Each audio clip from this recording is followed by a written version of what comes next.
ሰላም ጤና ይስጥልን እጅጉን የተወደዳችሁና የተከበራችሁ የአዲስ ስፖርት ቤተሰቦቻችን እንደምን አላችሁልን? ከእናንተው ከሆነው ከአዲስ ስፖርት የዩቲዩብ ቻናላችን አዳዲስ ስፖርታዊ ጉዳዮችን ልናካፍላችሁ እነሆ ዳግም ተገናኘን። ስለምታደምጡን፣ ስለምትከታተሉን ቆይታችሁ ከኛ ጋር ስለሆነ እጅጉን ከልብ አድርገን እናመሰግናለን። በዛሬ ፕሮግራማችን የተለያዩ ርዕሰ ጉዳዮችን እናነሳለን። ዛሬ የሚደረጉ ጨዋታዎች አሉ። በአውሮፓ የዓለም ዋንጫ ማጣሪያ ጨዋታዎች ዛሬ ቀጥለው ይደረጋሉ። ተጠባቂ ጨዋታዎች ይኖራሉ። ዛሬ የእንግሊዝ ብሔራዊ ቡድን ጨዋታውን ያደርጋል። ፖርቱጋል ዛሬ ነው ጨዋታዋን የምታደርገው። ዛሬ የሚደረጉ ጨዋታዎችን እንጠቁማችኋለን። እንዲሁ ደግሞ ሌሎች ክለቦችን የተመለከቱ እጅግ በርከት ያሉ ስፖርታዊ ጉዳዮችንም ወደ እናንተ እያደረስን ቆይታን የምናደርግ ነው የሚሆነው።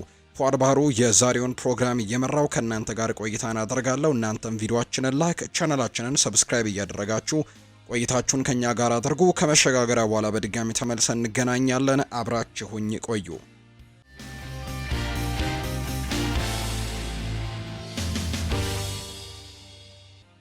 የሀገር ውስጥ መረጃን በማስቀደም ነው የምንጀምረው። የኢትዮጵያ ዋንጫ የሁለተኛ ዙር ጨዋታዎች ትናንትና መደረግ ሲጀምሩ በአዲስ አበባ ስቴዲየም ኢትዮጵያ መድን ኢትዮ ኤሌክትሪክን 1-0 በሆነ ውጤት ትናንትና በማሸነፍ ወደ ቀጣዩ ዙር ማለፉን አረጋግጧል። ኢትዮጵያ መድን ትናንትና ለኢትዮጵያ መድን ብቸኛውን የማሸነፊያ ግቡንም አማኑኤል ኤርቦ ነው ማስቆጠር የቻለው።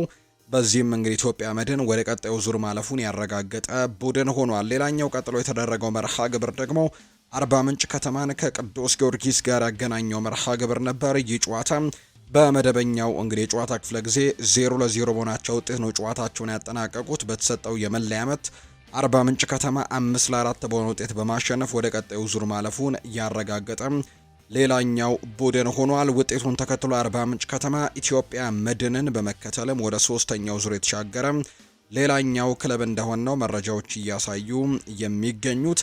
ትላንትና በአዲስ አበባ ስቴዲየም ከዛ በተጨማሪ ደግሞ በሐዋሳ ዩኒቨርሲቲ ስቴዲየምም ነበር ጨዋታዎች ቀጥለው የተደረጉት። በሐዋሳ ዩኒቨርሲቲ ስቴዲየም ትላንትና በተደረገው ጨዋታ ወልዋሎ አዲግራት ዩኒቨርሲቲ ወላይታ ዲቻን 2-0 ያሸነፈበት መርሃ ግብር ነበር። እንዲሁ ደግሞ ቤንች ማጂቡና ጋሞ ጨንቻን እንዲሁ 1-0 በሆነ ውጤት ያሸነፈበት መርሃ ግብር ትላንትና የተደረጉ ጨዋታዎች ናቸው። በኢትዮጵያ ዋንጫ ወደ ውጭ ሀገር ስፖርታዊ መረጃዎቻችን በቀጥታ እናምራ። ዛሬ የሚደረጉ ጨዋታዎች አሉ። በአውሮፓም በአፍሪካም ዛሬ የሚጠበቁ ጨዋታዎች ይኖራሉ። በተለይ በአፍሪካ የዓለም ዋንጫ የማጣሪያ ወሳኝ ጨዋታዎች ዛሬ ይደረጋሉ። ዛሬ ሁለት መርሃ ግብሮች ናቸው የሚኖሩት። እንግዲህ በአፍሪካ እንደሚታወቀው የምድብ ጨዋታዎች ተጠናቀው እንደነበር እናስታውሳለን እና አንደኛ ደረጃን ይዘው ያጠናቀቁ ቡድኖች ቀጥታ የዓለም ዋንጫ ላይ መሳተፋቸውን አረጋግጠዋል አፍሪካን በመወከል። ነገር ግን ሁለተኛ ደረጃን ይዘው ያጠናቀቁ ጥሩ ቡድኖች ደግሞ እርስ በርሳቸው ጨዋታ እንደሚያደርጉ ይታወቃልና ዛሬ እነዛ ጨዋታዎች ይደረጋሉ። ዛሬ ሁለት መርሃ ግብሮች በአፍሪካ የዓለም ዋንጫ የማጣሪያ ጨዋታዎች ይደረጋሉ። እነዚህ ሁለት ጨዋታዎች የመጀመሪያው ምሽት 1 ሰዓት ሲል የሚደረገው ናይጄሪያን ከጋቦን ጋር ያገናኘው መርሃ ግብር ነው። ይህ ጨዋታ በትልቅ ጉጉት ይጠበቃል። ምክንያቱም የናይጄሪያ ብሔራዊ ቡድን ተጫዋቾች ቅሬታ አቅርበው ትላንትና ልምድ እንዳልሰሩ ጭምር መረጃዎች ሲወጡ ነበር። በተለይ ከተጫዋቾቹ ጉርሻ ጋር በተያዘ ወይም ጨዋታውን ለማሸነፍ ከሚሰጣቸው ጉርሻ ጋር በተያዘ ባለመስማማታቸው ምክንያት እንግዲህ አንዳንድ ቅሬታዎችን አቅርበው የትላንትናውን ልምምድ በአድማ ምክንያት ጭምር ሳያደርጉ እንደነበር መረጃዎች ወጥተዋልና ዛሬ ደግሞ ወሳኝ የሚባለው ጨዋታ ከጋቦን ብሔራዊ ቡድን ጋር ይጠብቃቸዋልና የዛሬውን ጨዋታ በምን መልኩ ናይጄሪያ ትወጣዋለች በርካቶች በጉጉት የሚጠብቁት ጨዋታ ሆኗል። ይህ ጨዋታ ምሽት 1 ሰዓት ሲል ነው በናይጄሪያ ጨዋታው የሚደረገው። ሌላኛው ምሽት 4 ሰዓት ሲል በዚሁ በዓለም ዋንጫ የማጣሪያ ጨዋታ አፍሪካ ዞን ካሜሩን እና ዲሞክራቲክ ሪፐብሊክ ኦፍ ኮንጎ የሚያደርጉት ጨዋታ እንዲሁ ዛሬ ከሚደረጉት ጨዋታዎች መካከል ተጠባቂው ነው። ይህ ጨዋታ ምሽት 4 ሰዓት ሲል የሚደረግ መርሃ ግብር ይሆናል። በአውሮፓም የዓለም ዋንጫ የማጣሪያ ጨዋታዎች ዛሬ በርከት ብለው ይደረጋሉ። እንግዲህ ምሽት 2 ሰዓት ላይ ምሽት 4 ሰዓት ከ45 ላይም የሚደረጉ በጣም በርከት ያሉ መርሃ ግብሮች ይኖራሉ። ምሽት 2 ሰዓት ሲል የሚደረጉ 3 ጨዋታዎች ይኖራሉ። አርሜኒያና ሃንጋሪ ጨዋታቸውን ያደርጋሉ። እነዚህ በፖርቱጋል ምድብ ውስጥ የሚገኙ ቡድኖች እንደሆኑ ይታወቃል። እንግዲህ ሃንጋሪ ፖርቱጋልን ተከትላ ሁለተኛ ደረጃ ላይ የተቀመጠች ቡድን እንደሆነ ይታወቃልና ሃንጋሪ በአጠቃላይ ባደረገችው ጨዋታ 5 ነጥቦችን ሰብስባ ሁለተኛ ደረጃ ላይ ተቀምጣለች። የዛሬ ተጋጣሚው አርሜኒያ ደግሞ 3 ነጥቦችን ሰብስባ የምድቡ የመጨረሻ ደረጃ ላይ የተቀመጠች ቡድን ናትና ትልቅ ፉክክር ይደረጋል ተብሎ ይታሰባል። ምክንያቱም የዛሬው ጨዋታ ሁሉንም ነገር መለወጥ የሚችል አይነት ጨዋታ ይሆናል ተብሎ ስለሚታሰብ ዛሬ አርሜኒያና ሃንጋሪ ጨዋታቸውን ያደርጋሉ። ሌላኛው አዘርባይጃንና አይስላንድ የሚያደርጉት ጨዋታ እንዲሁ የሚጠበቅ ነው። ከዛ ውጪ ኖርዌይና ኤስቶኒያም የሚያደርጉት መርሃ ግብር እነዚህ ሶስቱ ጨዋታዎች ምሽት 2 ሰዓት ሲል የሚደረጉ ናቸው። በተለይ የኖርዌይና የኢስቶኒያ ጨዋታ ይጠበቃል። ምክንያቱም ኖርዌይ ከ1998ቱ የዓለም ዋንጫ በኋላ በድጋሚ አሁን በ2026 በሚደረገው የዓለም ዋንጫ ላይ ለመሳተፍ በጣም ከጫፍ ደርሳለች። ኖርዌይ ባደረገችው 6 ጨዋታ ሁሉንም በማሸነፍ 18 ነጥቦችን በመሰብሰብ አንደኛ ደረጃ ላይ ነው የተቀመጠችው። ጣሊያን 15 ነጥቦችን ይዛ እየተከተለቻት ትገኛለችና በጣም ትልቅ ፉክክር እየተደረገ ይገኛል። 2 የምድብ ጨዋታዎች ብቻ ናቸው የሚቀሩትና እንግዲህ ጨዋታዎችን ማሸነፍ የምትችል ከሆነ ወደ ቀጥታ የዓለም ዋንጫውን መሳተፍ የምትችልበት እድልን ኖርዌይ ታገኛለች ተብሎ ይታሰባል። ምስጋና እንግዲህ ለወሳኞቹ ለነ ኤርሊንግ ሃላንድ እንዲሁ ደግሞ እነ ማርቲን ኦዴጋርድ ጭምር በጣም ጥሩ ስራ ለኖርዌይ ብሔራዊ ቡድን እየሰራ እንደሆነ በርካቶች ያነሳሉ። ዛሬ ምሽት 2 ሰዓት ላይ ከኢስቶኒያ ጋር ጨዋታቸውን ያደርጋሉ። ምሽት 4 ሰዓት ከ45 ላይ የሚደረጉ ሌሎች መርሃ ግብሮች ያሉ አንዶራና አልቤኒያ ጨዋታቸውን ያደርጋሉ። ከዛ ውጭ ግን የእንግሊዝ ብሔራዊ ቡድን ከሰርቢያ ጋር መርሃ ግብሩን ያደርጋል። እንግሊዝ ወደ ዓለም ዋንጫው ማለፏን ያረጋገጠች ብሔራዊ ቡድን እንደሆነች ይታወቃል። ምክንያቱም በምድቡ ካደረገቻቸው ጨዋታዎች መካከል ከ6ቱ ጨዋታዎች ሙሉ 6ቱንም በማሸነፍ 18 ነጥቦችን ሰብስባለች። ሁለተኛ ደረጃ ላይ የተቀመጠችው አልቤኒያ ናት። 2 ቀሪ ጨዋታዎች ናቸው የሚቀሩትና አልቤኒያ ሁለቱንም ማሸነፋ እንግሊዝ ብትሸነፍ እንኳን የነጥብ ልዩነቱን እንግዲህ ወደ 6 ነው ማጥበብ የሚችሉት። አሁን 7 ነጥብ ልዩነት አላቸውና እንግሊዝ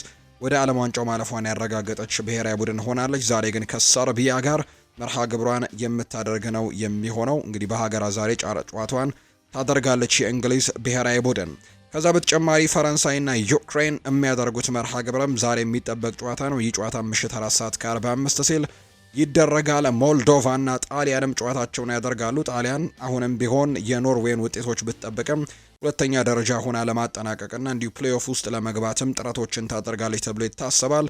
ምክንያቱም ባለፈው ውድድር ላይ እንዳልነበረች እናስታውሳለን በዓለም ዋንጫው ላይና ዘንድሮ በድጋሚ ለመሳተፍ ግን ትልቅ ጥረትን ታደርጋለች ተብሎ ይታሰባልና ዛሬ ከሞልዶቫ ጋር ከሜዳዋ ውጪ ጨዋታዋን ታደርጋለች ምሽት 4 ሰዓት ከ45 ሲል። ሌላኛው አየርላንድና ፖርቱጋል የሚያደርጉት መርሃ ግብር ዛሬ የሚጠበቅ ጨዋታ ነው። ፖርቱጋል እንግዲህ ወደ ቀጣዩ ዙር ለማለፍ ማሸነፍ በቂዋ እንደሆነ ይታወቃል። በአራቱ ጨዋታዎች 10 ነጥቦችን ሰብስባለች። የመጨረሻውን ጨዋታ በአቻ ውጤት ማጠናቀቋን የምናስታውሰው ነው። ከሃንጋሪ ጋር ያደረገችውን መርሃ ግብር የዛሬው ጨዋታ ማሸነፍ የምትችል ከሆነ ወደ ቀጣዩ ወደ ዓለም ዋንጫ ማለፏን የምታረጋግጥ ይሆናልና ዛሬ በጣም ወሳኙን ጨዋታ ከአየርላንድ ጋር ከሜዳ ውጪ የምታደርግ ነው የሚሆነው። በዚህ ጨዋታ በተያዘ ክሪስቲያኖ ሮናልዶ አንዳንድ ሀሳቦቹን አጋርቷል። ትላንትና በቃለ መጠይቆቹ ላይ ፖርቱጋላዊው ክሪስቲያኖ ሮናልዶ በቅርቡ አንድ ቃለ ምልልስ ሊያደርግ እንደሚችል ነው ፍንጭ የሰጠው።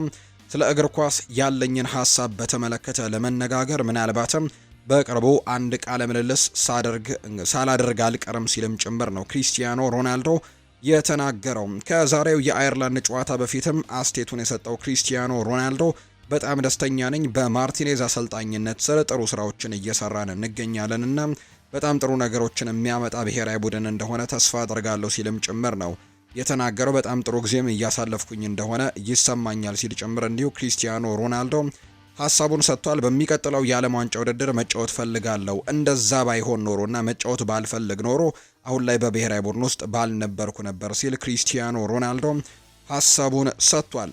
ክሪስቲያኖ ሮናልዶ በዓለም ዋንጫ ውድድር ላይ ተጠይቆ ነበር። በትልቅ ውድድር ላይ መጫወት ሁልጊዜም ህልም ነው ወይም ልዩ ነገር ነው ሲልም ጭምር ነው የተናገረው። የዛሬውን ጨዋታ በተመለከተ ሲናገርም ህዝቡ እንደሚያሾፍብኝ ግልጽ ነው። እናም እንደዛ እንደሚያደርጉት ተስፋ አደርጋለሁ። ምክንያቱም ይህ ከሌሎች ተጫዋቾች ላይ ያለውን ጫና አስወግዶ እኔ ላይ ብቻ ያደርገዋል ሲልም ጭምር ነው ክሪስቲያኖ ሮናልዶ እንዲሁ ሀሳቡን እየሰጠውና ትላንትና እንግዲህ አንድ ሀሳቡንም ሌላም ሀሳቡን አጋርቷል። ጋዜጠኛው እንዲህ ብሎ ጥያቄ ያቀርብለታል። በዓለም ዋንጫ ፍጻሜ 1000ኛውን ጎልህን አስቆጥረህ ውድድሩን የምታሸንፍበት ሁኔታ ቢፈጠርስ የሚል ጥያቄ አቀርቦለት ነበር። የሮናልዶ ምላሽ በርካቶችን አነጋግሯል። በጣም ብዙ ፊልሞችን ትመለከታለህ መሰለኝ፣ ያ በጣም ቅዠት ነው ሲልም ጭምር ነው ክሪስቲያኖ ሮናልዶ ሀሳቡን የሰጠው። ዛሬ ከአየርላንድ ጋር መርሃ ግብራቸውን የሚያደርጉ ነው የሚሆኑት። አሁን ደግሞ ክለቦችን የተመለከቱ ስፖርታዊ ጉዳዮችን እናንሳ። ማንቸስተር ዩናይትድን የተመለከተ ስፖርታዊ ጉዳዮችን በማንሳት ነው የዛሬ ክለብ ስፖርታዊ ጉዳዮችን የምንጀምረው። ባለፉት ቅርብ ዓመታት ውስጥ አንዳንድ ጉዳቶች ሲያጋጥሙኝ ነበር ብሏል ማታያስ ደሊት። ዘንድሮ በማንቸስተር ዩናይትድ ውስጥ እጅግ በጣም ድንቅ ጊዜን እያሳለፉ ከሚገኙ ተጫዋቾች መካከል አንደኛው ነው። የተከላካይ ስፍራ ተጫዋች የሆነው ማታያስ ደሊት እና በርካቶችም አድናቆታቸውን እየቸሩት እንደሚገኝ ነው መረጃዎች በትልቁ እየወጡ የሚገኙትና ባለፉት ቅርብ ዓመታት ግን አንዳንድ ጉዳቶች ሲያጋጥሙኝ ነበር። ይህም በትንሹ በተክለ ቁመናዬ ላይ የነበረኝን የራስ መተማመን እንዲቀንስ አድርጎታል ሲልም ጭምር ተናግሯል። በዚህ ዓመት ሙሉ በሙሉ በሚባል ደረጃ ዝግጁ ለመሆን እድል ነበረኝ። እናም አሁን ላይ የተሻለ የራስ መተማመንም አለኝ ሲል ጭምር ነው የተናገረው። አሁን ላይ 26 ዓመቴ ነው። እናም በእግር ኳስ ሕይወቴ ምርጦቹ ዓመታት ላይ ነኝ። በአካላዊም ሆነ በአእምሮያዊ መመዘኛም በጣም ጥሩ ጊዜ ላይ ይገኛለሁ ሲልም ጭምር ነው ማታያስ ደሊት እየተናገረ የሚገኘው። ይህ ተጫዋች በጣም ጥሩ ጊዜያቶችን እያሳለፈ እንደሆነ እየተመለከትን እንገኛለን። ዘንድሮ ለማንቸስተር ዩናይትድ በመከላከሉ ረገድ አይነኬ ከሚባሉ ተጫዋቾች መካከል አንደኛው እንደሆነ በደንብ አስመስክሯል። በርካቶችም አድናቆታቸውን እየቸሩት ነው። በሳምንቱ መጨረሻ ማንቸስተር ዩናይትድ ጨዋታውን በአቻ ውጤት እንዲያጠናቅቅ በመጨረሻው ደቂቃ ላይ በጭንቅላቱ ገጭቶ ጎል ያስቆጠረው ተጫዋች እንደሆነ ይታወቃል ማታያስ ደሊት። ሌላኛው የምናነሳው ጉዳይ በውጤቶች ምክንያት የዝውውር ፖሊሲው ተቀይሯል ተብሎ ይታሰባል። በማንቸስተር ዩናይትድ ቤት የቀድሞ የማንቸስተር ዩናይትድ ምልመላ ቡድን አባል የሆነው ፒተር ሳዶውስኪ ማንቸስተር ዩናይትድ በአምናው የውድድር ዓመት በገቡበት የውጤት ቀውስ ሳቢያ የዝውውር ፖሊሲያቸውን ለመቀየር እንደተገደዱ ነው የገለጸው። እኔ በብላክበርን ሮቨርስ ትንሽ በጀት ተመድቦልኝ በዚሁ ሚና ግልጋሎቴን ሰጥቻለሁ። ፓትሪክ ዶርጉ ለዩናይትድ በመፈረሙ ምንም ቅሬታ የለብኝም። ነገር ግን እርሱ ለማስፈረም ወጪ በተደረገው 25 ሚሊዮን ፓውንድ ሌሎች 4 ወጣትን በእርሱ ዕድሜ ያሉ ተጫዋቾችን ግን ማግኘት ይቻል ነበር ሲልም ጭምር ነው የተናገረውና ለፓትሪክ ዶርግ የወጣው ገንዘብ በጣም ትልቅ ነው ሲልም ጭምር ነው የሚናገረው። ሩበን አሞሪም ወደ ክለቡ ሲመጡ ተይዞ የነበረው እቅድ ወጣት ተጫዋቾችን በይበልጥ ወደ ክለቡ ማስኮብለል እንደነበረ አውቃለሁ። ነገር ግን ክለቡ በአምናው ሲዝን በገባበት የውጤት ቀውስ ሳቢያ የዝውውር ፖሊሲውን ለመቀየርም ተገዷል። በዚህም መሰረት ከታዳጊዎች ይልቅ ራሳቸውን በትልቅ መድረክም ማሳየት የቻሉ ማለትም እንደ ኩኛ እንደ ኤምቤሞ ያሉ ተጫዋቾች ላይ ይበልጥ ትኩረት ለማድረግም ተገደዋል። ይሄ የሆነበት ትልቁ ምክንያት አምና የተመዘገበው የወረደ ውጤት መሆኑና ቡድኑ በደንብ ራሱን ለማሳየት ዘንድሮ መጠናከር እንዳለበት ስለታመነ ነው ሲልም ጭምር ነው የተናገረው። ሌላኛው እንግዲህ ፒተር ሳውድስኪ ካነሳቸው ነጥቦች መካከል አንደኛው ስለ አልቫሮ ፈርናንዴዝ ካሬራስ ነው አንድ ሀሳብን እየሰጠው። እንግዲህ ይህ ተጫዋች በሪያል ማድሪድ ቤት ዘንድሮ በጣም ድንቅ የሚባል ጊዜን እያሳለፈም እንደሚገኝ የሚታወቅ ጉዳይ ነው። አምና በቤኔፊካ ነበር። በጣም ጥሩ ጊዜያቶችን በፖርቱጋሉ ቡድን እንዲሁ አሳልፎ ነበርና ይህ ተጫዋች የቀደመ የማንቸስተር ዩናይትድ ተጫዋች ነውና የወጣበት መንገድ በርካቶችን የሚያስቆጭ ነው። ከማንቸስተር ዩናይትድ በተለይ አሁን ማንቸስተር ዩናይትድ በዛ ቦታ ላይ እንደዚህ አይነት ወሳኝ ተጫዋቾችን በሚፈልግበት ሰዓት ላይ መሆኑን ስንመለከት የዚህ ተጫዋች መውጣት እንደሚያስቆጫቸው ጭምር ነው በርካቶች የሚያነሱትና ፒዮቶር ሳዶውስኪ አክለው ማንቸስተር ዩናይትድ የመስመር ተመላላሽ ተጫዋች የሆነው አልቫሮ ፈርናንዴስ ካሬራስን መልቀቁ በጣም ትልቅ ስህተት እንደነበር ነው የሚናገረው። እርሱ እጅጉን ጠንክሮ የሚሰራና ትልቅ ዓላማን ያነገበ ተጫዋች እንደሆነ አውቃለሁ። እርሱ በደንብ የማውቀው አጋጣሚውም ነበረኝ፣ ምክንያቱም በግል ብዙውን ጊዜ እንነጋገር ነበር ሲልም ጭምር ይናገራል። እርሱ ትልቅ ተጫዋች የመሆን እምቅ አቅም አለው። በእግር ኳስ ታሪክ ከምንጊዜም ምርጥ የመስመር ተመላላሾችም ተጫዋቾች መካከል አንዱ መሆን የሚያስችለው አቅም እንደነበረው እንረዳ ነበር። ሰሞኑን እርሱ በላሊጋው ለክለቡ ሪያል ማድሪድ ድንቅ ግቦችን አስቆጥሯል። በአጠቃላይ ዩናይትድ እርሱን መልቀቁ ትልቅ ስህተት ነበር ሲልም ጭምር ነው እንዲሁ የተናገረውና ተጫዋቹም እንግዲህ በኤሪክ ቴን ሃግ ስር ነው ወደ ቤኔፊካ እንዲሄድ የተደረገውና በጣም ትልቅ ስህተት እንደተሰራ ያኔ እንደሚያምን ነው ይህ ሰው ሀሳቡን እየሰጠም የሚገኘው። አሁን ላይም ደግሞ እያሳየ ከሚገኙ አቋም ጋር በተያያዘ ማንቸስተር ዩናይትዶች ሊቆጩበት የሚችለው እንግዲህ ተጫዋች ይሆናል ተብሎ እንደሚታሰብ ነው መረጃዎች የወጡት። እንግሊዛዊው የማንቸስተር ዩናይትድ የመሃል ሜዳ ተጫዋች የሆነው ኮቢ ማይኖ በጣሊያኑ ክለብ ናፖሊ ዝርዝር ውስጥ እንደሚገኝ የሚያሳዩ መረጃዎች በትልቁ እየወጡ ይገኛሉ። ምንም እንኳን ወጣቱ ተጫዋች በማንቸስተር ዩናይትድ ቤት በቂ የሚባል የመጫወቻ ጊዜን እያገኘ እንዳልሆነ ቢታወቅም የማንቸስተር ዩናይትድ ሰዎች ግን የ20 ዓመቱን ተጫዋች ማቆየት እንደሚፈልጉና ዝውውሩ በማንቸስተር ዩናይትድ ላይ የተመሰረተ መሆኑን ተናግረዋል። ፋብሪዚዮ ሮማኖ እንደሚናገረው ተጫዋቹ ጥያቄ የለውም። በሚቀጥለው ጥር የተጫዋቾች የዝውውር መስኮት አሁንም ማንቸስተር ዩናይትድን ለመልቀቅ ጥያቄዎችን እንደሚያቀርብ የሚገመት ጉዳይ ነው። ናፖሊ በትልቁ ይህንን ተጫዋች ግምት ውስጥ አስገብቶታል። እንዲሁ ደግሞ ማንቸስተር ዩናይትድ ተጫዋቹ ደቂቃዎችን እያገኘ እንዳልሆነ እያወቁም እንኳን ወይም ደግሞ ደቂቃዎችን ማግኘት እንደሚፈልግና ወደ ሌሎች ክለቦች አምርቶ መጫወት እንደሚፈልግ ቢያውቁ እንኳን በክለቡ ለማቆየት ጥረቶችን ግን እንደሚያደርጉ ነው መረጃዎች እየወጡ የሚገኙትና ናፖሊንን ተጫዋች ለማስፈረም ጥረት ያደርጋል። ኮቢ ማይኖም በዓለም ዋንጫ በእንግሊዝ ብሔራዊ ቡድን ስብስብ ውስጥ ለመካተት የጨዋታ ደቂቃዎችን ማግኘት እንዳለበት ያምናልና ወደ ናፖሊ ማምራት ትልቅ ፍላጎት እንዳለው ነው ፋብሪዚዮ ሮማኖ የተናገረው። ነገር ግን ሁሉም ውሳኔ የሚሆነው በማንቸስተር ዩናይትድ እጅ ላይ ነው ሲልም ጭምር ነው ፋብሪዚዮ ሮማኖ መረጃውን እያጋራ የሚገኘው። ዩናይትድ አንጄሎ ስቲለርን በፍላጎት ዝርዝር ውስጥ እንዳስገባው የሚታወቅ ጉዳይ ነው ብለዋል። ቤን ጃኮብስ ነው ይህንን መረጃ ያጋራው። ማንቸስተር ዩናይትድ የአማካይ ስፍራ ተጫዋቹ የሆነው አንጄሎ ስቲለርን ሁኔታ በቅርበት እየተከታተለ እንደሚገኝ ነው ይፋ የተደረገው። የማንቸስተር ዩናይትድ ከፍተኛ የሥራ አመራሮች ጄሰን ዊልኮክስ እና ክሪስቶፈር ቪቬል በተጫዋቹ ላይ ያላቸው እምነት ከፍተኛ እንደሆነ ይነገራል። ይህንን ተከትሎ ተጫዋቹ በማንቸስተር ዩናይትድ ከፍተኛ ክትትል እየተደረገበት እንዳለ ነው መረጃዎች የሚያሳዩት። ማንቸስተር ዩናይትድ በአማካይ ስፍራ ላይ ተጫዋቾችን ለማስፈረም ጥረቶችን እንደሚያደርግ የሚጠበቅ ጉዳይ ነው። ምክንያቱም በአማካይ ስፍራ ላይ አሁን እዛ ቦታ ላይ መሻሻል እንዳለባቸው በደንብ የሚታወቅ ቦታ ነውና ማንቸስተር ዩናይትድ በያን ቦታ ለማሻሻል ከሚፈልጓቸው ተጫዋቾች መካከል አንደኛው ነው ጀርመናዊው የስቱትጋርት ተጫዋች የሆነው አንጄሎ ስቲለር እና ይህንን ተጫዋች ለማስፈረም በሚቀጥሉት የዝውውር መስኮቶች እንቅስቃሴ ያደርጋሉ ተብሎ ይጠበቃል። የማንቸስተር ዩናይትድ አመራሮችም ጭምር ይህንን ተጫዋች እንደሚያደንቁት ነው መረጃዎች እየወጡ የሚገኙት። እነ ጄሰን ዌልኮክስም ክሪስቶፈር ቪቬልም የዚህ ተጫዋች አድናቂዎች እንደሆኑ ይነገራልና በቀጣይ ማንቸስተር ዩናይትድ ይህንን ተጫዋች ለማስፈረም ትልቅ ጥረቶችን ያደርጋል ተብሎ እንደሚጠበቅ ነው የሚነገረው። በዛ በአማካይ ቦታ ላይ ዘንድሮ ማንቸስተር ዩናይትድ ግልጋሎት እየሰጠ የሚገኘው ካርሎስ ካሴሜሮ እንደሆነ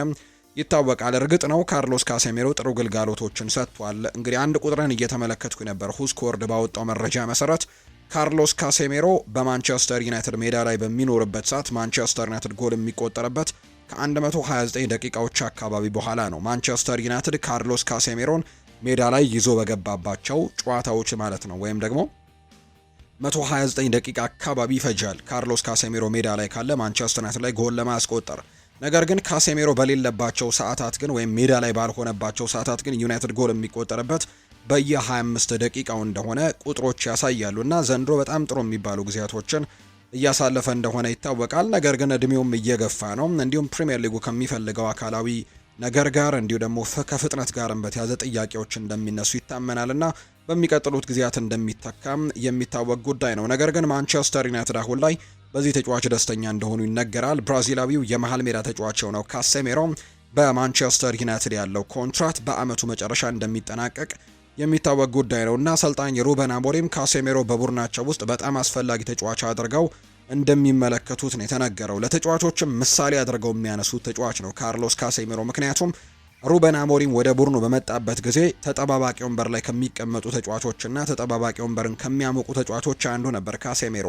ነገር ግን በልምምድ ሜዳዎች ላይ ራሱን ጠንካራ አድርጎ ሰርቶ ልምምድ ሜዳዎች ላይ የተለያዩ ነገሮችን ማሳየቱ የማንቸስተር ዩናይትድ ቋሚ ተጫዋች እንዲሆን አድርጎታል እና አሰልጣኝ ሩበን አሞሪም በመልበሻ ክፍል ውስጥ ንግግሮችን ሲያደርግ ስለዚህ ተጫዋች ሳያነሳ እንደማያልፍ ነው መረጃዎች የሚያሳዩትና ይህንን ተጫዋች ይፈልጉታል ተብሎ ይታሰባል። ዩናይትድ ተጫዋቹን በክለቡ የማቆየት ከደሞዝ ክፍያው ከፍተኛ ቅናሽም ማድረግ እንደሚፈልጉ ነው የተነገረው። ተጫዋቹ የደሞዝ ክፍያውን የሚቀንስ ከሆነ አሰልጣኝ ሩበን አሞሪም በቡድናቸው እንዲቆይ እንደሚፈልጉ ተዘግቧል። የ33 ዓመቱ ካርሎስ ካሴሜሮ በማንቸስተር ዩናይትድ በሳምንት የሚከፈለው 375,000 ፓውንድ ክፍያን ነው የሚያገኘው አሁን ላይ።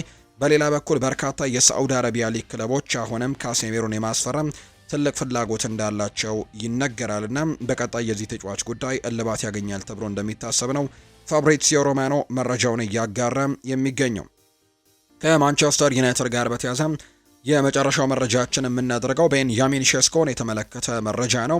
የቀድሞ የእንግሊዝ የፊት መስመር ተጫዋች በርካቶቻችሁ ታስታውሱታላችሁ። በዋትፈርድ ቤት ሲጫወት እናስታውሰዋለን። ትሮይ ዲኔ እንግዲህ ይህ ተጫዋችን የምታስታውሱት ይመስለኛልና ስለ ቤንጃሚን ሼስኮ አንዳንድ ጉዳዮችን አንስቷል። ትሮይ ዲኔ ሲናገር ቤንጃሚን ሼስኮ ለቡድኑ እያበረከተ የሚገኘው ነገር እኔ አልታየኝም ሲልም ጭምር ነው ሀሳቡን የሚሰጠው።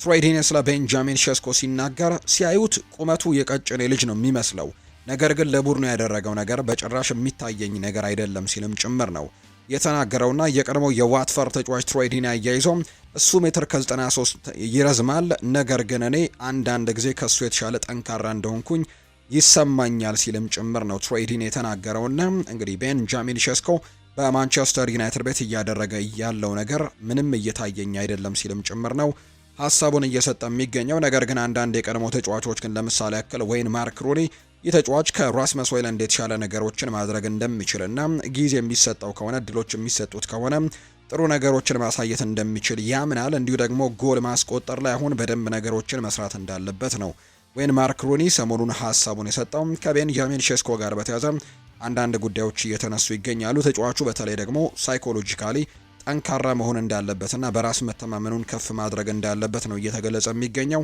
አሁን ላይ ግን ጉዳት ላይ እንደሚገኝ ይታወቃል። የጉዳት መጠኑ ምን ያክል እንደሆነ ይፋ ባይደረግም ነገር ግን በሚቀጥሉት ጊዜያት ግን ይፋ ይደረጋል ተብሎ እንደሚጠበቅ ነው መረጃዎች እየወጡ የሚገኙት። ከአርሰናል ጋር የተያዙ ደግሞ አንዳንድ መረጃዎችን ወደ እናንተ እናደርስ። ሪካርዶ ካላፊዮሪ በትንንሽዬ የታፋ ጉዳት ምክንያት ከጣሊያን ብሔራዊ ቡድን ራሱን ገለል አድርጎ የግል ልምምድ እያደረገ እንዳለ የሚያሳዩ መረጃዎች እየወጡ ይገኛሉ። ተጫዋቹ እንግዲህ ሁኔታው በቅርበት እየተከታተሉት ሲሆን ዛሬ እንግዲህ ከሞልዶቫ ጋር ጨዋታ እንዳላቸው ይታወቃልና ከዚህ ጋር በተደረገው የመጀመሪያ ጨዋታ ላይ አለመኖሩ ካረጋገጠ በኋላ ከኖርዌይ ጋር በሚደረገው ሁለተኛ ጨዋታ ላይ ግን ለመሳተፍ ዝግጁ ለመሆን ተስፋ ያደርጋል ተብሎ እንደሚጠበቅ ነው ቱቶ መርካቶ መረጃውን እያጋራ የሚገኘውና ዛሬ ጣሊያን ጨዋታዋን ታደርጋለች። በዚህ ጨዋታ ላይ የአርሰናሉን የተከላካይ ስፍራ ተጫዋች ሪካርዶ ካላፊዮሪን ምናልባት የእሱን ግልጋሎት ላታገኝ እንደምትችል ነው መረጃዎች እየወጡ የሚገኙት። ምክንያቱም ሪካርዶ ካላፊዮሪ መጠነኛ የታፋ ጉዳት እንደገጠመው ነው መረጃዎች የሚያሳዩት። ከብሔራዊ ቡድኑ ጋር ሳይሆን በግሉ የተወሰኑ ልምምዶችን እያደረገ እንዳለም ጭምር ነው መረጃዎች በትልቁ እየወጡ የሚገኙት። ቱቶ መርካቶ ነው ይህንን መረጃ ያጋራው። እንደ ጆዲ ሞሪስ ዘገባ ከሆነ የአርሰናሉ አማካይ ዴክላን ራይስ አሁን ላይ እያሳየ የሚገኘው አቋም ከሮድሪ የተሻለ ተጫዋች እንደሆነ ያሳያል የሚል አይነት ሀሳብን ጆዲ ሞሪስ ሀሳቡን ሰጥቷል። አርሰናሎች ዴክላን ራይስን በ2023 ክረምት ከዌስትሃም ዩናይትድ ለማስፈረም ከፍተኛ ገንዘብ ያወጡ ሲሆን እሱም በኤምሬትስ ስቴዲየም በቋሚነት የዓለም ደረጃን ብቃት በማሳየቱ ትልቅ ስራን እየሰራ እንደሆነ አረጋግጧል። ሮድሪ በ2024 ለሲቲ ባሳየው ብቃት የባሎን ዶር ሽልማትን አሸንፏል። ነገር ግን የቀድሞ የቼልሲ ተጫዋች ሞሪስ ዴክላን ራይስ ከሱ የበለጠ ጥራት እንዳለው ነው የሚያምነው። ዴክላን ራይስ አሁን ላይ በዓለም ላይ ካሉ ምርጥ አማካዮች አንዱ ተብሎ ከሚነሱ ተጫዋቾች ውስጥ መሆኑ አያጠያይቅም ሲል ይናገራል። ሞሪስ ይናገራል ከሮድሪ እና ከቼልሲ ጥሩ ብቃት ላይ ካለው አማካይ ሞይስ ካይሴዶ ጋር እንዴት እንደሚነጻጸር ተወያይቷል። ዴክላን ራይስ የዓለም ምርጥ ደረጃ ላይ የሚገኝ የአማካይ ስፍራ ተጫዋች ነው ብለዋል የቀድሞ የቼልሲው አማካይ ሞሪስ። ስለ ዴክላን ራይስም በሜትሮ ላይ ሀሳቡን ሲሰጥ ለእኔ የዚህ አይነት አማካይ ሮድሪ ባሎን ዶርን ሲያሸንፍ በከፍተኛ ደረጃ ላይ ነበር። በጉዳት ምክንያት ከዛ ጊዜ ወዲህ ያንን ደረጃ ሙሉ ለሙሉ ማምጣት አልቻለም። እኔ እንደማስበው ከዴክላን ራይስ ትንሽ የተለየ ነው። ራይስ ወደፊት በሚደረጉ እንቅስቃሴዎች ትንሽ የተሻለ ነገር እንዳለው አምናለሁ።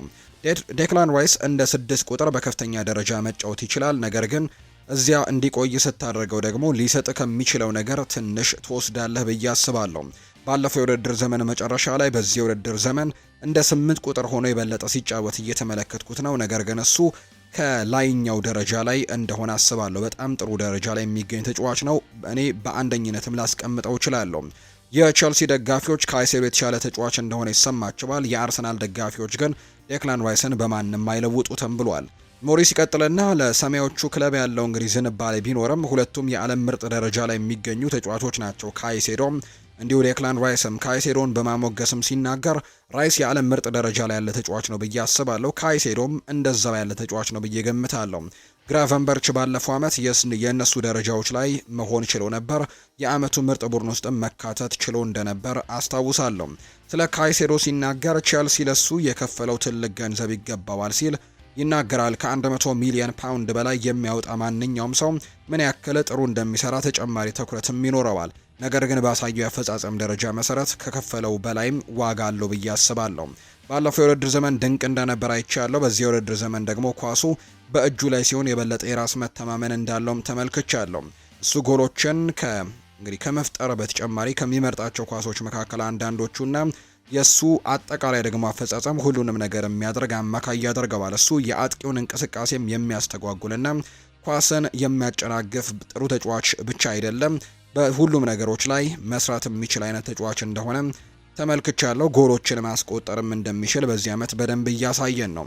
ለእኔ እሱ አስደናቂ ተጫዋች ነው። እየተሻሻለ የሚሄድም አቅም ያለው ተጫዋች እንደሆነ እመለከታለሁ። ነገር ግን ዴክላን ራይስን ግን ከላይ የማስቀምጠው ተጫዋች ይመስለኛል። በጣም ጥሩ ኳሊቲ ያለው ተጫዋች ነው። በማጥቃቱም በመከላከሉም በደንብ መስራት የሚችላቸው ስራዎች እንዳሉ የሚያስመለክተኝ አይነት ተጫዋች ነው። ስለዚህ በጣም እንግዲህ በቁጥር አንድነት ላስቀምጠው የምችለው አማካይ ነው ሲልም ጭምር ነው የተናገረው። ይህንን ሀሳብን የሰጠው የቀድሞ የቼልሲ ሰው ሞሪስ። ሊቨርፑልን የተመለከቱ መረጃዎችን ደግሞ ወደ እናንተ እናድርስ ውድ ቤተሰቦቻችን። የሊቨርፑል የጥር የዝውውር መስኮት ጸጥ ያለ እንደሚሆን እጠብቃለሁ፣ በክረምቱ ግን የተለየ ነገር ሊያደርጉ እንደሚችሉ ገምታለሁ ሲል ነው ፋብሪዚዮ ሮማኖ የተናገረው። ባለፈው የክረምት ተጫዋቾች የዝውውር መስኮት በርካታ ገንዘቦችን በማውጣት እንግዲህ በርከት ያሉ ተጫዋቾችን በጣም እንደውም ጥራት ያላቸው ኳሊቲ ያላቸው ተጫዋቾችን ማስፈረማቸውን እናስታውሳለን። ምንም እንኳን በዚህ የውድድር ዓመት እስካሁን ድረስ እነዚህ ተጫዋቾች ጥሩ አቋማቸውን ማሳየት ባይችሉም ነገር ግን በጣም ስም ያላቸው ኳሊቲ የሆኑ ተጫዋቾችን ማስፈረማቸውን የምናስታውሰው ጉዳይ ነውና በሚቀጥለው የጥር ተጫዋቾች የዝውውር መስኮት በዚህ ምክንያት ተጫዋቾችን ያስፈርማሉ ተብሎ አይጠበቅም። ሊቨርፑሎች ምናልባት ጸጥ ያለ ጊዜን እንደሚያሳልፉ ነው ፋብሪዚዮ ሮማኖ ግምቱን የሰጠው። ምናልባት ተከላካዮችን ማግኘት የሚችሉ ከሆነ ለማስፈረም እንቅስቃሴዎችን ሊያደርጉ ካልቻሉ በስተቀር ሌሎች ቦታዎችን ለማጠናከር እንቅስቃሴ ያደርጉበታል ተብሎ አይጠበቅም በሚቀጥለው የክረምት የጥር ተጫዋቾች የዝውውር መስኮት። በአንጻሩ በክረምት ግን የተለየ ስራ ሊሰሩ እንደሚችሉ ነው ፋብሪዚዮ ሮማኖ መረጃውን እያጋራ የሚገኘው። ሰሞኑን ሊቨርፑል ከተለያዩ ተጫዋቾች ጋር ስሙ ሲነሳ ነበር። ከነዚህ መካከል አንደኛው አንቷን ሴሜኒዮ ነው። ይህ ተጫዋች በቦርንመዝ ነው ዘንድሮ በጣም ጥሩ ጊዜያቶችን አሳልፏል። በፕሪሚየር ሊጉ ሶስተኛው ከፍተኛ ግብ አስቆጣሪ ነው። 6 ጎሎችን ማስቆጠር የቻለ ተጫዋች እንደሆነ ይታወቃል እና በጣም ጥሩ ጊዜያቶችን እያሳለፈ ይገኛል። 3 አሲስቶች ያሉት በአጠቃላይ 9 የጎል ተሳትፎችን በዚህ ውድድር ዓመት በፕሪሚየር ሊጉ ለቦርንመዝ ማድረግ ችሏልና ምናልባት ቦርንመዞች የሚለቁት ከሆነ በጥር ተጫዋቾች የዝውውር መስኮት ክለቡን ለቆ መውጣት እንደሚፈልግ የሚያሳዩ ዘገባዎች ሲወጡ ተመልክተናል። ከፈላጊዎቹ መካከል ደግሞ አንደኛው ሊቨርፑል እንደሆነ ይታመናል እና ፋብሪዚዮ ሮማኖ ግን ትናንትና እንዳጋራው መረጃ ከሆነ ሊቨርፑል በጥር ተጫዋቾች የዝውውር መስኮት አንቷን ሴሜኒዮን ማስፈረም የማይቻል አድርገው እንደሚያምኑ ነው መረጃዎች የወጡት። በተለይ የሉዊስ ዲያዝን ቦታ እንዳልተኩት ይሰማቸዋል። ስለዚህም ለሙሐመድ ሳላህም ተተኪ እንዲሆን አንቷን ሴሜኒዮን ማምጣት በትልቁ ይፈልጋሉ። በጥር ግን የመሳካት እድሉ ጠባብ እንደሚሆን ነው የተገለጸው። ስቴቨን ጄራርድ አንድ ሀሳቡን ሰጥቷል። በጣም ናፍቅ የነበረው የፕሪሚየር ሊግ ዋንጫን ለማሸነፍ ወደ ሌሎች ክለቦች የመሄድ እድሉ ነበረኝ። ነገር ግን የትልቅ ክለብ ሌላ ተጫዋች ብቻ ሆኖ መታወስ አልፈልግም ነበር። የአንድ ክለብ ሌጀንድም መሆን ፈልጌ ነበር። ሊቨርፑል ህይወቴ፣ መጠጊያዬና ትልቁ ኩራቴ ነበር። በከፋ ሽንፈቶችም ውስጥ ቢሆን እጅ ስለመስጠት ወይም ደግሞ ማሊያ ስለመቀየር አስቤ አላውቅም።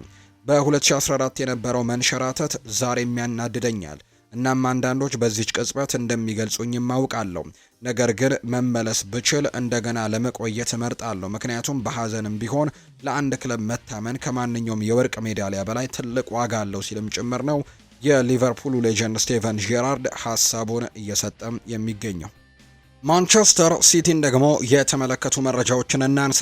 ማንቸስተር ሲቲን በተመለከተም ኬሊያን ምባፔ ከአንድ የማንቸስተር ሲቲ ተጫዋች ጋር በተያዘ አንድ ሀሳቡን አጋርቷል። ከራያን ሸርኪ ጋር የተያዘ ሀሳብን ነው ኬሊያን ምባፔም እያጋራ የሚገኘው። ይህ ተጫዋች በጣም ድንቅ ተሰጥኦ እንዳለው ይናገራል። የሪያል ማድሪዱ ኬሊያን ምባፔ ሲናገር ሁለቱም እንግዲህ በፈረንሳይ ብሔራዊ ቡድን ውስጥ አንድ ላይ እንደሚገኙ ይታወቃልና በዛ ካምፕ ውስጥ ነው ይህንን ሀሳብ የሰጠው። ሸርኪ በጣም የተለየ ተሰጥኦ ያለው ተጫዋች ነው ብለዋል ኬሊያን ኤምባፔ ሲናገር። የፈረንሳይ ብሔራዊ ቡድን አምበል የሆነው ኬሊያን ኤምባፔ ራያን ሸርኪ ከተፈጥሮ የተቸረችው ስጦታ እንዳለው ነው የሚናገረው። ሸርኪ የተለየ ተሰጥኦ ያለው ተጫዋች ነው የሚለው ኬሊያን ኤምባፔ እሱ ከተፈጥሮ አስደናቂ ተሰጥኦ ተችሮታልና መጠቀም ይኖርበታል ብሏል። እሱ ከማንቸስተር ሲቲና ከፈረንሳይ ብሔራዊ ቡድን ጋር በፍጥነት ተላምዷል። ቀላል ነገር አይደለም። በዚሁ እንደሚቀጥልም ተስፋ አደርጋለሁ ሲልም ጭምር ነው ኤምባፔ ስለ ራያን ሸርኪ ሀሳቡን የሰጠው። ቶማስ ቱሄል ይናገራል። የእንግሊዝ ብሔራዊ ቡድኑ አሰልጣኝ ፊል ፎደን እንደ 9 ቁጥርና እንደ 10 ቁጥር ተጫዋች መጫወት እንደሚችል በደንብ አውቃለሁ። ይህ ከሁሉም በላይ ለሁለቱ ቦታዎች ላይ የመወዳደር እድልን ይሰጠዋል። ለማንቸስተር ሲቲ እንደ መሃል አማካይ ተጫውቷል። 8 ወይም 10 ቁጥር ቦታ ላይም ይጫወታል። ስለዚህ ምናልባትም በሚቀጥሉት ወራት 8 ቁጥር ላይም የምናጫወትበት ጊዜ ሊኖር ይችላልና እንደዛም ተጫዋች አድርገን ልንቆጥረው ይችላለን። ስለዚህ እነዚህ ቦታዎች ላይ መጫወት እንደሚችል በደንብ አስመልክቶኛል። ስለዚህ የተለያዩ ቦታዎች ላይ ልንሞክረው እንችላለን ሲል ነው በእንግሊዝ ብሔራዊ ቡድን ውስጥ እንግዲህ ፊል ፎደንን በተመለከተም ቶማስ ቱሄል ሀሳቡን የሰጠው።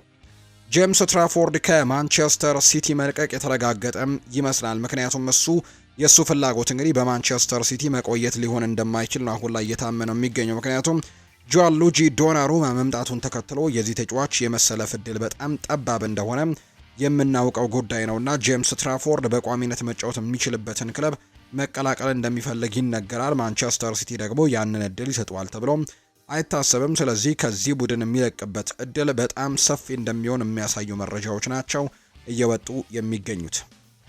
ቸልሲን የተመለከቱ መረጃዎችን እናንሳ።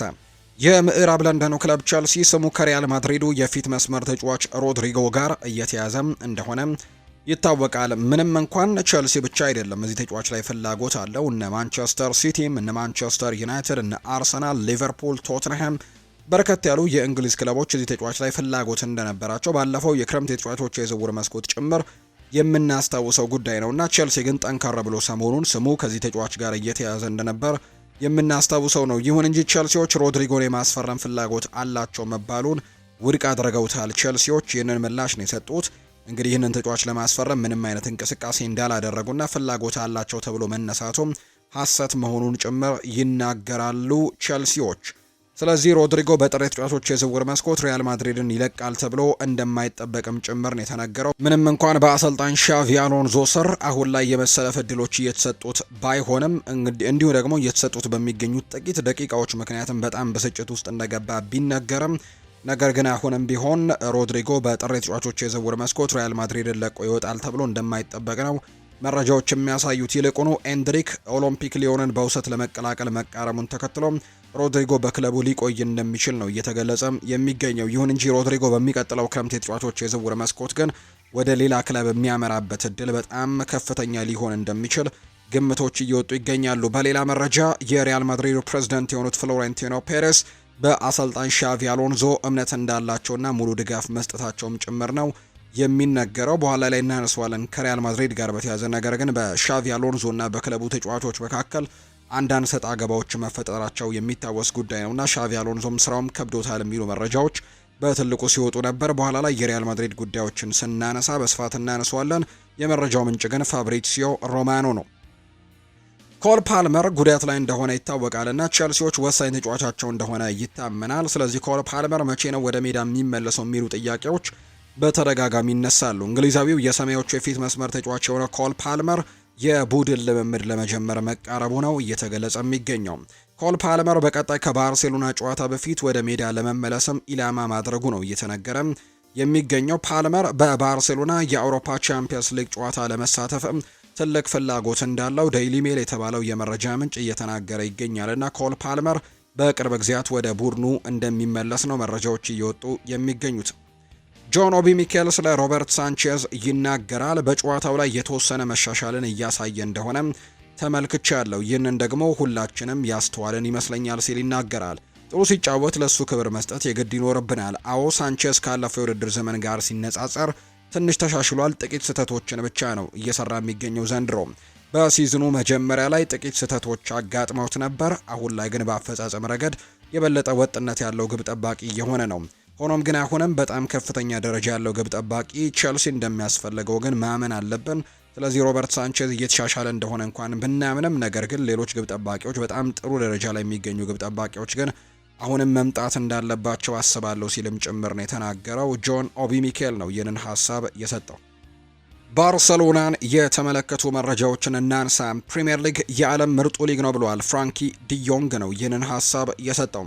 የባርሴሎናው የመሃል ሜዳ ተጫዋች የሆነው ፍራንኪ ዲዮንግ የእንግሊዝ ፕሪሚየር ሊግ የዓለማችን ምርጡ ሊግ ነው በማለት ጭምር ይናገራል።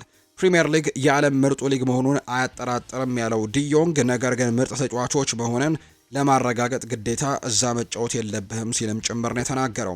ራሴን ለማሳየት ወደ ፕሪሚየር ሊግ መሄድ አያስፈልገኝም። ጥያቄዎች ቀርበውልኝ ነበር፣ ነገር ግን በባርሴሎና ደስተኛ ነኝ ብሏል ፍራንኪ ዲዮንግ። ከዚህ በፊት በአሰልጣኝ ኤሪክ ቴን ሃግ ስር ማንቸስተር ዩናይትድ ይህንን ተጫዋች ለማስፈረም በጣም ትልቅ እንቅስቃሴ ሲያደርጉ እንደነበር የምናስታውሰው ጉዳይ ነው። ነገር ግን ተጫዋቹ እዛው በባርሴሎና መቆየትን ምርጫው ማድረጉ ይታወሳል። አሁን ላይ ተጫዋች እንደሚናገረው ከሆነ ፕሪሚየር ሊጉ ምርጡ ሊግ ነው፣ ነገር ግን እኔ ወደዛ መሄድ አይጠበቅብኝም፣ አያስፈልገኝም፣ ጥያቄዎች ግን ቀርበውልኝ ነበር ሲልም ጭምር ነው የተናገረው። የባርሴሎና ፕሬዝዳንት የሆኑት ዮሃን ላፖርት ይናገራሉ። በሜሲ መልቀቅ መቼም አልጸጸትም ነው ያሉት። የባርሴሎና ፕሬዝዳንት ዮሃን ላፖርት ሊዮኔል ሜሲ በ2021 ባርሴሎናን በመልቀቁ አልጸጸትም በማለት ነው የተናገሩት። ፕሬዝዳንቱ ሲናገሩም ሊዮኔል ሜሲ ባርሴሎናን የለቀቀበት መንገድ ጥሩ ባይሆንም ምንም አይነት ጸጸት ግን አይሰማኝም ሲሉ ጭምር ነው የተናገሩት። ባርሴሎና ከማንም በላይ ነው ያሉት ዮሃን ላፖርት ሁላችንም የምንፈልገው ነገር አልነበረም፣ ነገር ግን በወቅቱ የማይቻል ነበር ሲሉ ነው የተደመጡት። አያይዞም ሊዮኔል ሜሲ ወደ ባርሴሎና ካምፕ ኑ ስቴዲየም መምጣቱን አላውቅም ነበር፣ ቤቱ ነው ሲሉም ጭምር እንዲሁ ተናግረዋል። ሊዮኔል ሜሲን ለማግኘት ስንት ያስከፍላል የሚለውን ጉዳይ እንመልከት። ምክንያቱም አርጀንቲናዊው ኮከብ ሊዮኔል ሜሲ ታህሳስ ወር ላይ ወደ ህንድ በማምራት ጉብኝት ያደርጋል ተብሎ ይጠበቃልና ሊዮኔል ሜሲ በህንድ በሚያደርገው የጎት ኢንዲያን ቱር 2025 ጉብኝትም ደጋፊዎች እሱን የሚያገኙበት እድል መመቻቸቱ ጭምር ነው የተነገረው።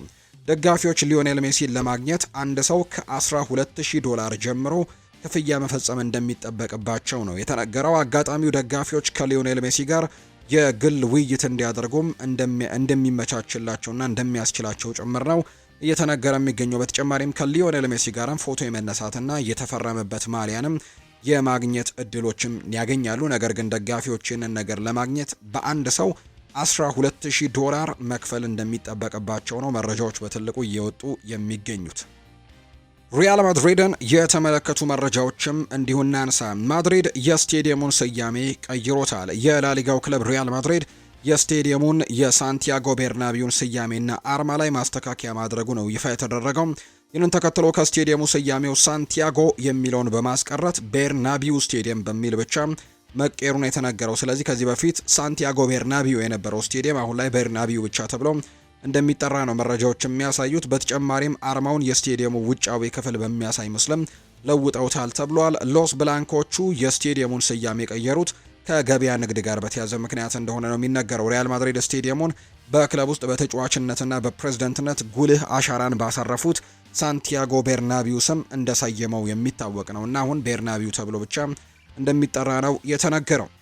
በካርሎ አንቸሎቲ ዘመን አንዳንድ የሪያል ማድሪድ ተጫዋቾች ከጨዋታ በኋላ ወደ ማድሪድ ከመመለስ ይልቅ ለመዝናናት ወደ ኢቤዛ ይሄዱ ነበር የሚል መረጃ ወጥቷል። አንዳንዶች ደግሞ ልምምዶችን ከመቅረት የፈለጉትን እስከ ማድረግ የሚደርሱ ነበር። እነሱ ተጫዋቾች አሁንም በሻቪ አሎንዞ ይህንን ለመድገም እየሞከሩ ነበር፣ ነገር ግን ሊሰራላቸው እንዳልቻለ መረጃዎች እንደወጡ ነው ሮማን ሞሊና መረጃውን እያጋራ የሚገኘው። ይህ ባለመሆኑ አንዳንድ ተጫዋቾችና በተጫዋቾች ዙሪያ ያሉ ሰዎችም ተበሳጭተዋል። እየተሰማቸው ያለውም ሻቪ ሁሉንም ተጫዋቾች ዙሪያ ያለውን ጉዳይ ልቆጣጠር እያለ እንደሆነም እንደሚሰማቸው ጭምር ነው የተነገረው። ሻቪ አሎንዞ ሪያል ማድሪድን በመከላከሉ የተጠናከረ ቡድን አድርጎ ለመገንባትም ጥረት እያደረገ እንደሚገኝ ጭምር ይነገራል። ቡድኑ በሱ የአመራር ጊዜም ከ16 ጨዋታዎች 12 ግቦችን ብቻ ያስተናገደ ሲሆን ይህም በአማካይ 0.75 ጎል በጨዋታም እንደማለት ነው። ምንም እንኳን ቡድኑ ያደረገው 16 ጨዋታዎችን ቢሆንም ካለፈው የውድድር ዓመት ጋር ሲነጻጸር 1.24 ጎል በጨዋታ እያስተናገደ በመሆኑ 0.49 ጎልም በጨዋታ ቅናሽ አሳይቶ ጥሩ የመከላከል ለውጥም እንዳሳየ ነው ዲያሪዮ አስ የተባለው የመረጃ ምንጭ እየተናገረ የሚገኘው። የሪያል ማድሪድ ዳይሬክተሮች ቦርድ እስካሁን ባለው የውድድር ዘመን ሻቪ አሎንዞ ትሬንት አሌክዛንደር አርኖልድን እየያዘ ባለበት መንገድ እጅጉን እንደተገረመ የሚያሳዩ መረጃዎች ናቸው የወጡት። የሪያል ማድሪድ ዳይሬክተሮች ቦርድም እስካሁን ባለው የውድድር ዘመን የሻቪ አሎንዞ ጉዳይን በተለይ ከትሬንት ጋር ያለውን ጉዳይ በጣም እንደተገረሙበት ነው ዲያሪዮ አስ መረጃውን እያጋራም የሚገኘው። ካርሎ አንቸሎቲ አንዳንድ ጉዳዮቻቸውን አጋርተዋል። ካርሎ አንቸሎቲ ሲናገሩ ሻቪ አሎንዞ ላይ እየደረሱ ስላሉ ትችቶች ምን ትላለህ ተብሎ ጥያቄ ቀርቦለት ነበር። ካርሎ አንቸሎቲ በሪያል ማድሪድ አቻ መውጣት በራሱ እንደ ውድቀት ነው የሚቆጠረው። ሪያል ማድሪድ አሁን ባለበት ደረጃ እያስመዘገበ ያለው ውጤት ጥሩ የሚባል ነው። ከዚህ በላይ ምን እንዲያደርጉ ፈልጋችሁ ነው ሲል ካርሎ አንቸሎቲ እንዲሁ ሀሳቦቻቸውን እየሰጡ ይገኛሉ። ጁድ ቤሊንግሃም በሁሉም መንገድ ብንወስደው በጣም አስደናቂ ተጫዋች ነው። ትልቅ ተሰጥኦ ያለው፣ በአካል ብቃቱ ጠንካራ የሆነና ግብ አካባቢ ደግሞ ቦታ አያያዙ ከፍተኛ የአእምሮ ብስለት ያለው ተጫዋች ያደርገዋል። አሁንም ቢሆን በከፍተኛ ደረጃ እየተጫወተ ነው። እናም እሱ በትልቅ ብቃቱ ጨዋታዎችን የመወሰን ብቃት እንዳለውም ጭምር አውቃለሁ ሲልም ጭምር ነው የተናገረውና ምናልባት የተጫዋች ሪካርዶ ካካንም ያስታውሰኛል ሲልም ጭምር ነው ካርሎ አንቸሎቲ አምና የሪያል ማድሪድ አሰልጣኝ የነበሩትና አሁን የብራዚል ብሔራዊ ቡድን አሰልጣኝ የሆኑት ሰው ሀሳባቸውን እየሰጡ የሚገኙት። አርዳ ጉሌር ብዙ የመጫወቻ ደቂቃዎችን ማግኘት ይገባዋል። ከዛ መንገድ ከተጫወተ በሪያል ማድሪድ ለረጅም ዓመታት ማንጸባረቅ ይችላል ብሏል ቶኒ ክሮስ። አርዳ ጉሌርን ከዚህ በላይ እንዲያድግ የማድረጊያው ብቸኛው መንገድም በተከታታይ ደቂቃዎችን እንዲጫወት ማድረግ ነው። አርዳ ጉሌር እኔ በሪያል ማድሪድ ሳለሁኝ የእኔ ተቀያሪ ተጫዋች አልነበረም፣ ባጫወትም ሆነ በምንጫወትበት ቦታ ተመሳሳይ አልነበርንም ሲልም ጭምር ነው ቶኒ ክሮስ እየተናገረው። ኬናን የልዲዝም ስለ አርዳ ጉሌር ይናገራል። በጣም ጥሩና ድንቅ ታለንት ያለው ተጫዋች ነው። እናም በብሔራዊ ቡድን አብረን በመጫወታችን በጣም ደስተኛ ነኝ ብሏል ኬናን የልዲዝ የዩቬንቱስ ተጫዋች ሀሳቡን ሲናገር። በቅርብ ቀናት ውስጥ ሪያል ማድሪድን በተመለከተ ብዙ ነገሮች እየወጡ ይገኛሉ። ሪያል ማድሪድ የሊጉ መሪ ሆኖ ይህንን ያክል መረጃዎች በዚህ ፍጥነት መንሰራፋታቸው በጣም እንግዳ ነገር ነው። የተለያዩ ደረጃዎች ላይ ቢቀመጥ ኖሮ እንዲሁ በጣም ብዙ ነገሮችን ሊባል እንደሚችል ፋብሪዚዮ ሮማኖ መረጃውን ያጋራል። ትክክል ነው። በቡድን ውስጥ ችግሮች ያሉ በራዮ ቫይካኖ ጨዋታ ላይ በሚፈለገው ልክ አልተጫወቱም። ነገር ግን ዜናዎቹና ያሉት ምልልሶች በትልቅ ውድቀት ላይ ያሉ ቡድን ነው የሚመስለው። ነገሩ ደግሞ ከእውነታ የራቀ ሲሆን ፍጹም እንግዳ ነገር ነው። ሻቪ አሎንዞና የሱ ቴክኒካል ስታፍ አሁንም መሰረቱን በመገንባትና ቡድኑን በማሳደግ ላይ ናቸው። በዚህም ሻቪ አሎንዞን ልናከብረው ይገባል። ፍሎሬንቲኖ ፔሬስ ሙሉ በሙሉ ሻቪ አሎንዞን ይደግፋል። በተጨማሪም ትልቅ እምነትም በሱ ላይ አለው ሲልም ጭምር ነው ፋብሪዚዮ ሮማኖ መረጃውን እያጋራ የሚገኘው። ሪያል ማድሪድ በኬሊያን ምባፔ ወርቅ ጫማ አሸናፊነት ወቅት ይፋ ባደረገው መሰረት የክለቡ ስቴዲየም ሎጎ ተቀይሯል ተብሏል። በተጨማሪም ከዚህ ቀደም ከማርኬቲንግ እይታ አንጻር ሳንቲያጎ ቤርናቢው የነበረው ስያሜ ወደ ቤርናቢው ሊቀየር ማሰቡንና በስቴዲየሙ ላይም በይፋ ስያሜውን መስቀሉን ተገልጾ ነበር። ትላንትናም ደግሞ በይፋ እንደተደረገ ነው ዘገባዎች የሚያሳዩት። ምንም እንኳን ከሪያል ማድሪድ ጋር ያለው ውል አሁንም እስከ 2028 ድረስ የሚያቆየው ቢሆንም የሮድሪጎ የወደፊት እጣ ፈንታ እስካሁን አልተወሰነም። ተጫዋቹ አሁን ያለው ሁኔታ አስቸጋሪ ሁኔታዎች ውስጥ ያስገባዋል። እናም ደግሞ ይህንን ሁኔታ ለመለወጥም ቆርጦ ተነስቷል። ሮድሪጎ በዚህ ክረምትም ወኪሎቹ ከየትኛውም ክለብ ጋር ምንም አይነት ጥያቄዎችን እንዳያመጡ ያዘዛቸው ቢሆንም አሁን ለራሱ ካዘጋጀውና በክለብ ውስጥ ይሰጠኛል ብሎ ካጠበቀው ቦታ ግን ርቆ በቡድን ውስጥ የሁለተኛ ደረጃ ሚና እየተጫወተ ይገኛልና ይሄ ነገር በጣም እንዳላስደሰተው የሚያሳዩ መረጃዎች ይወጣሉና ምናልባት ክለቡን የመልቀቅ እድሉን ካገኘ ሊጠቀምበት ወይም ሊያደርገው እንደሚችል የሚያሳዩ መረጃዎች ቢወጡም ይሄ ነገር ግን በጥር የመሆን እድሉ በጣም ጠባብ ነው። ምናልባት በክረምቱ ይህንን ነገር ሊያደርገው እንደሚችል ግን ግምቶች እየወጡ እንደሚገኝ ነው ዘገባዎች የሚያሳዩት። ዴሞክራቲክ ሪፐብሊክ ኦፍ ኮንጎ ያዘጋጀችው ጉርሻ በቡድኑ ሁከትን ፈጥሯል። ዴሞክራቲክ ሪፐብሊክ ኦፍ ኮንጎ ለዓለም ዋንጫ ለማለፍ የጥሎ ማለፍ የግማሽ ፍጻሜ ጨዋታዋን ዛሬ ከካሜሩን ጋር ታደርጋለች። የሀገሪቱ መንግስት ብሔራዊ ቡድኑ በዓለም ዋንጫው የሚያልፍ ከሆነ ለእያንዳንዱ ተጫዋች $1 ሚሊዮን ጉርሻ ለመስጠትም ቃል ገብቷል። ሀገሪቱ ያዘጋጀችው ጉርሻ ለተጫዋቾች ብቻ መሆኑ ሲገለጽ ለአሰልጣኙና ለአባሎቻቸው አልተካተተም የተባለው ይህም የብሔራዊ ቡድኑ አሰልጣኝ አባላትን ቅር ማሰኘቱንና በቡድኑ ውስጥ ከፍተኛ ሁከት ማስከተሉን የተነገረው። በተጨማሪም በማጣሪያው ከፍተኛ አስተዋጽኦ የነበራቸውና አሁን በጉዳት ላይ የሌሉ ተጫዋቾች የሽልማቱ ተቋዳሽ ባለመሆናቸው ቅር መሰኘታቸውን የተነገረው። የሀገሪቱ መንግስት ተጫዋቾቹን ለማበረታታት ያዘጋጀው ከፍተኛ ገንዘብም ቡድኑን ከመቼውም በላይ እንደረበሸውን የተነገረው። ዴሞክራቲክ ሪፐብሊክ ኦፍ ኮንጎ ለዓለም ዋንጫው ለማለፍ በቅድሚያ ካሜሮንን በፍጻሜው ደግሞ የናይጄሪያንና የጋቦንን አሸናፊ መርታት ይጠበቅባታል። ከዛ በኋላ ነው ወደ ዓለም ዋንጫ ማለፍ የምትችለው። አሁን ከካሜሮን ጋር ዛሬ ጨዋታቸውን ያደርጋሉ። ምናልባት እነሱ ይህንን የካሜሮንን ጨዋታ ማሸነፍና ማለፍ የሚችሉ ከሆነ በቀጣይ ደግሞ ናይጄሪያና ጋቦንም ጨዋታቸውን ያደርጋሉና ከነሱ አሸናፊ ጋርም ጨዋታዋን የምታደርግ ነው የሚሆነው። ተጫዋቾቹ ጠዋት ስለሚተኙ ልምምድ መስራት አይወዱም ተብያለሁ ብለዋል ፖርቱጋላዊው አሰልጣኝ ካርሎስ ኩዌሬዞ። ባለፈው ሐምሌ ወር ነበር የኦማን ብሔራዊ ቡድን በኃላፊነት የተረከቡት። አሰልጣኙ አሁን ላይ በብሔራዊ ቡድኑ እንግዳ ነገር እየተመለከቱ መሆኑን የገለጹት አሰልጣኙ ሲናገሩ በብሔራዊ ቡድኑ ካምፕ ተጫዋቾች ጠዋት ስለሚተኙ ልምምድ መስራት አይወዱም ተብዬ ማስጠንቀቂያ ተሰጥቶኛል ብለዋል። ስለዚህም በቀን 2 ጊዜ ልምምድ መስራት አይችሉም፣ ማታ ብቻ ነው ልምምድ የሚሰሩት ሲሉ አሰልጣኙ ይናገራሉ። የሀገሪቱ ሊግ የኦማን እግር ኳስን አበላሽቶታል ያሉት አሰልጣኙ የሊግ አንድ ጨዋታን ልመለከት ሄጄ ነበር፣ ስቴዲየም የመጡት 6 ደጋፊዎች ነበሩ ብለዋል። አክሎም የሊጉ ጨዋታ ስለማያዝናና ደጋፊዎች አይመጡም፣ እኔም እዛው እንቅልፍ ወሰደኝ ሲሉም ተደምጠዋል። አሰልጣኙ አያይዘው እንደዚህ መስራት ከቀጠሉ እንደኔ አይነት አሰልጣኝ አያስፈልጋቸውም ሲሉ ጭምር ነው ፖርቱጋላዊው አሰልጣኝ ሀሳባቸውን የሰጡት። በኦማንም የገጠማቸው ነገር በጣም እንግዳ ነገርም እንደገጠማቸው ጭምር ነው ሀሳቦቻቸውን እያጋሩ እንደሚገኙ ዘገባዎቹ የወጡት። የተወደዳችሁና የተከበራችሁ ቤተሰቦቻችን ለዛሬ ያዝንላችሁ አዳዲስ ስፖርታዊ ጉዳዮቻችን እነዚህ ነው የሚመስሉት። ስላደመጣችሁን፣ ስለተከታተላችሁን፣ ቆይታችሁን ከኛ ጋር ስላደረጋችሁ እጅጉን ከልብ አድርገን ነው የምናመሰግነው። ፉአድ ባህሩ የዛሬውን ፕሮግራም እየመራው ከእናንተ ጋር ቆይታን አድርግ ያለው። በቀጣይ ፕሮግራሞቻችን ሌሎች ስፖርታዊ ጉዳዮችን አካተን በድጋሚ ተመልሰን የምንገናኝ ይሆናል። ስላደመጣችሁኝ፣ ስለተከታተላችሁኝ ቆይታችሁ ከኛ ጋር ስለሆነ ከልብ አድርገን እናመሰግናለን። መልካም ጊዜ እንዲሆንላችሁ ነው በአክብሮት የምመኘው።